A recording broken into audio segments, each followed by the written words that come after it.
TDP అధినేత చంద్రబాబు చేతుల మీదుగా బీఫామ్ అందుకున్నారు రఘురామకృష్ణంరాజు. ఆయనతో పాటుగా మరో 4 ఎమ్మెల్యేలు అభ్యర్థులకు చంద్రబాబు బీఫామ్ అందజేశారు. ఈ సందర్భంగా రేపటి నుంచి నియోజకవర్గ తెలుగుదేశం అభ్యర్థిగా నామినేషన్ దాఖలు చేయనున్నట్లు రఘురామకృష్ణంరాజు ప్రకటించారు.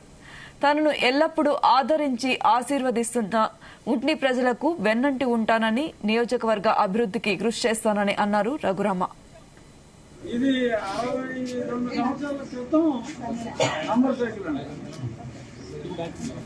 సో ఈ సైకిల్ ఎంత బాగా మన్నుతుందో అలాగే తెలుగుదేశం పార్టీ కూడా పరవాలి.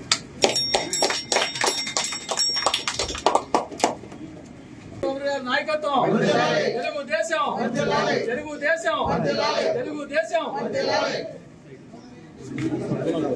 కొద్ది మూమెంట్ సార్.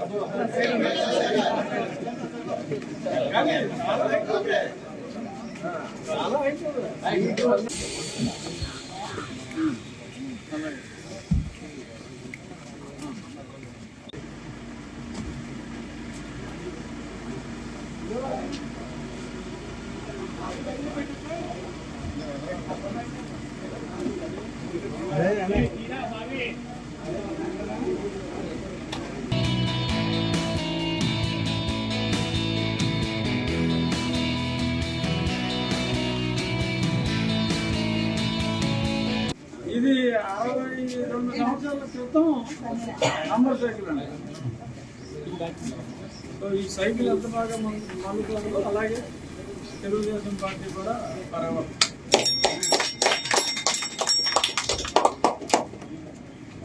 నాయకత్వం తెలుగుదేశం తెలుగుదేశం తెలుగుదేశం.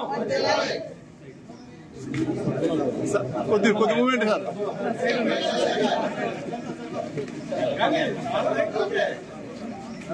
చాలా